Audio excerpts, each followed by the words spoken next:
अस्सलाम वालेकुम dear students, उम्मीद करता हूँ आप सब खैरियत से होंगे। तो बेटा आज हम स्टार्ट कर रहे हैं, प्रैक्टिस कर रहे हैं वर्कशीट P2 और चैप्टर है हमारे पास वर्क एनर्जी एंड पावर का। तो चलिए स्टार्ट करते हैं।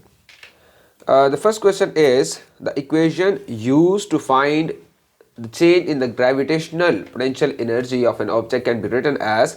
बेटा ये उसने एक सैम्पल इक्वेशन आपको दे दी है जिसमें अगर आप गौर करो तो आपको E P that's been potential energy का फार्मूला दिया है या जीपी का फार्मूला दिया है। ओके, और इसमें उसने दो फैक्टर्स को गायब कर दिया है।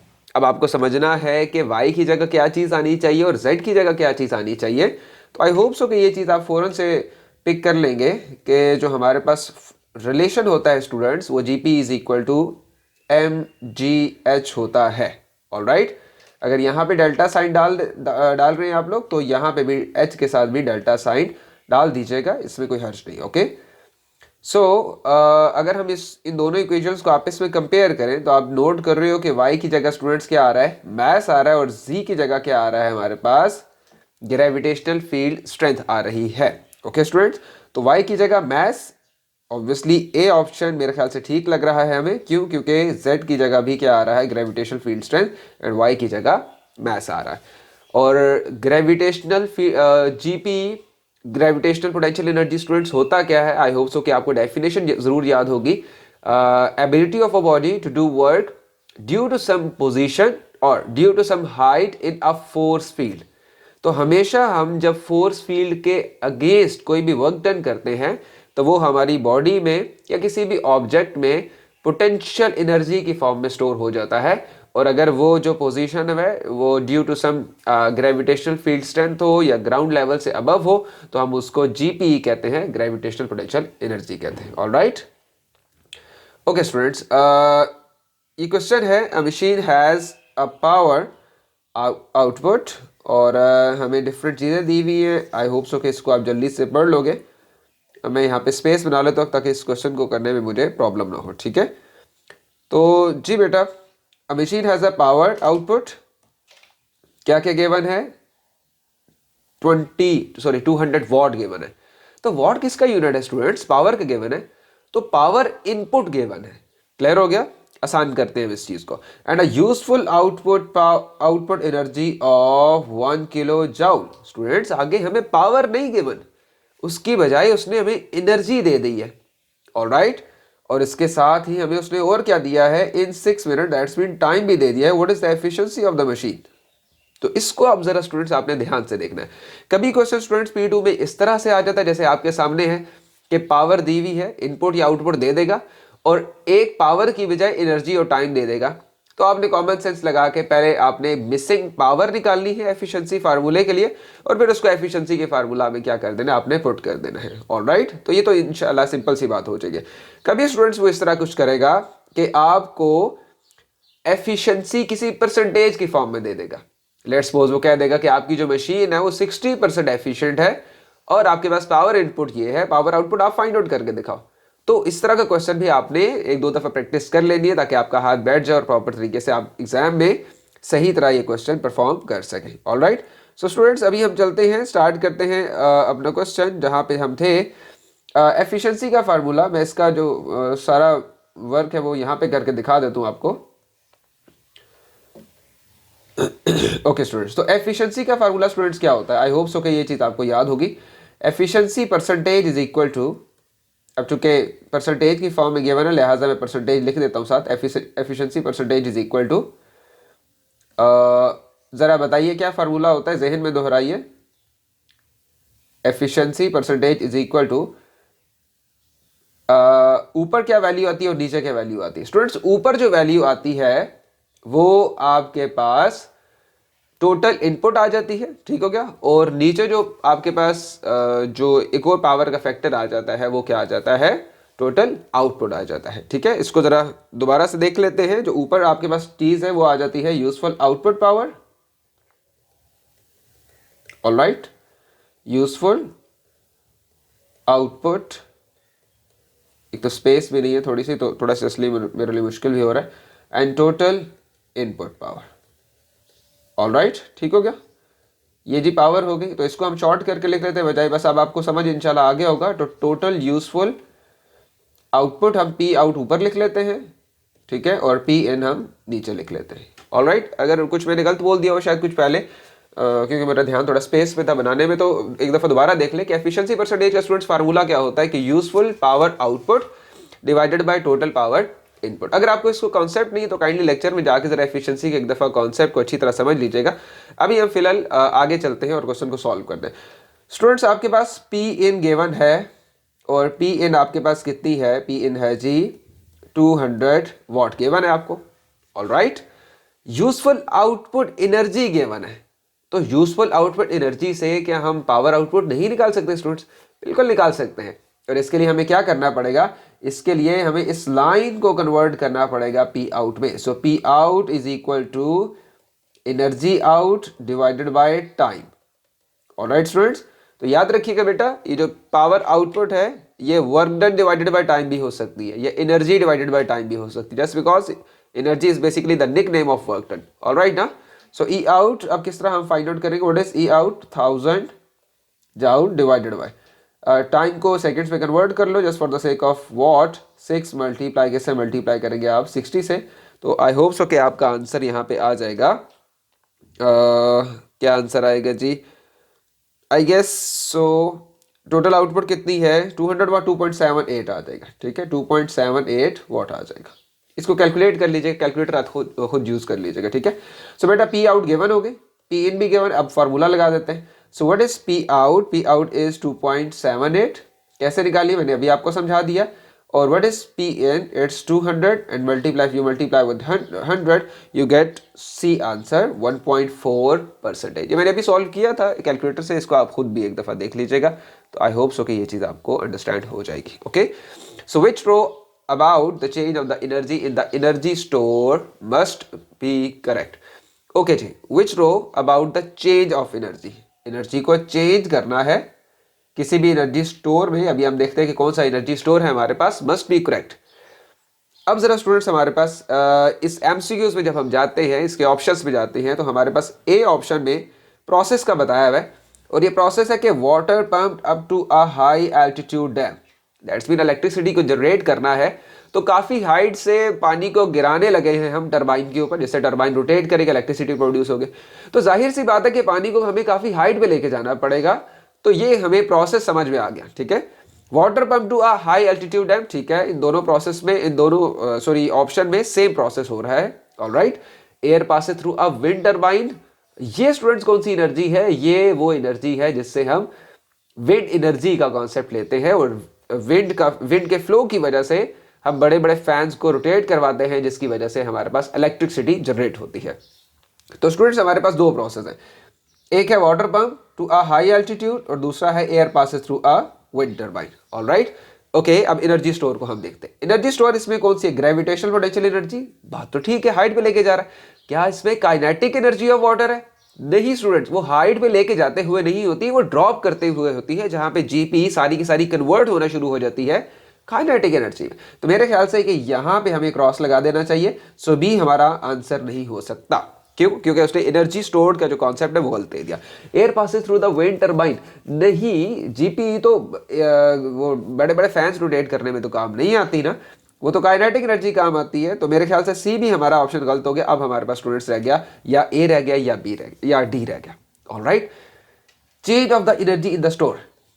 ओके, बताइए जी, जब हम वाटर को पंप करते हैं और काफ़ी हाइट तक लेके जाते हैं, तो जितनी हाइट तक स्टूडेंट्स लेके जाते हैं आपके पास एनर्जी इंक्रीज होती है। तो मुझे तो किस हद तक ये आंसर ठीक लग रहा है, लेकिन डी वाले ऑप्शन को भी एक दफ़ा देख लेते हैं। Air passes through a wind turbine, kinetic energy of water, change of energy in store increases.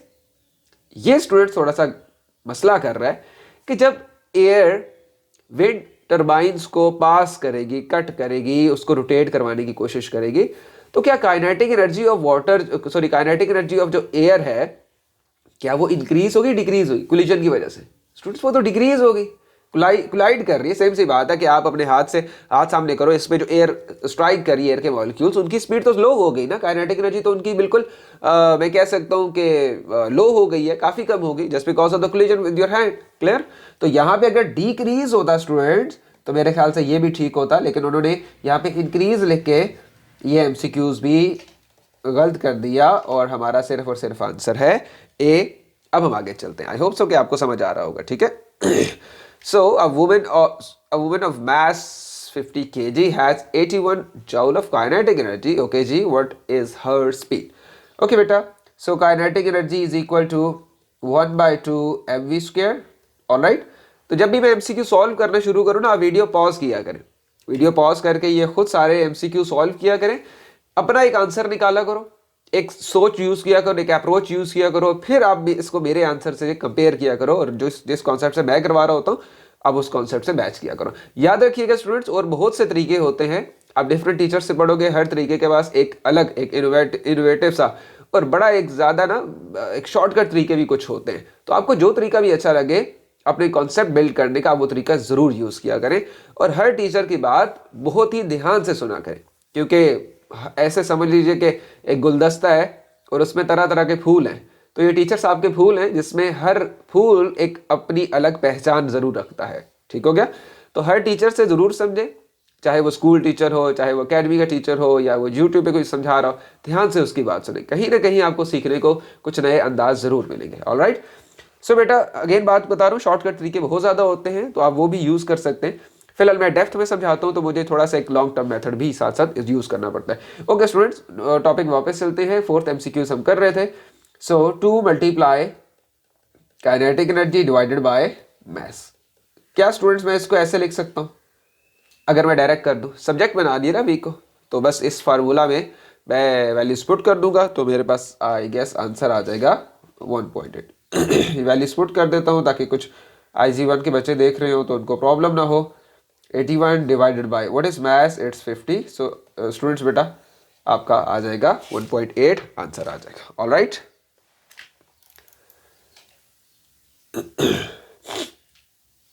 Okay. A child runs up a set of the stairs 4 times. The time taken for each run is recorded. Okay students, ये concept तो हमने अपने lecture के अंदर पढ़ा था। जब मैंने आपको पावर का कॉन्सेप्ट बताने लगा था, तो मैंने वहाँ पे 2 बच्चों की रेस लगवाई थी, ऐसा है कि नहीं है? तो मैंने वहाँ पे कंडीशन बताई थी, एक जो स्टूडेंट है वो मुझे कहता है सर ये काम मैं 10 दिन में कर दूंगा, और एक स्टूडेंट कहता है कि सर यही काम 80 जूल का काम मैं आपको 4 दिन में कर दूंगा। तो मैंने आपको बताया था कि किसकी पावर ज़्यादा होगी, तो जिसका जो जितना टाइम कम लगाएगा पावर उसकी उतनी ही ज़्यादा होगी। दैट्स मीन उसको उतनी ज़्यादा पावर उसकी कंज्यूम होगी, उसकी टोटल इनपुट पावर उतनी ज़्यादा इंक्रीज होगी, लगानी पड़ेगी, उसको एफर्ट करनी पड़ेगी। ठीक हो गया? सो कहता है 4 टाइम्स स्टेयर्स चढ़ता है एक चाइल्ड, और which time is measured to time taken for each run, कभी 40 सेकेंड, कभी 30, कभी 20, कभी 10। तो किस टाइम पे उसकी जो यूजफुल पावर है, जो पावर कंजम्पशन है, वो ग्रेटेस्ट है। तो स्टूडेंट पावर का फार्मूला होता है W/T। ऑलराइट, सो अगर वो एनर्जी लगा रहा है तो दैट्स मीन पावर यहाँ पे ऐसे समझ लो कि इन्वर्सली प्रोपोर्शन टू टाइम।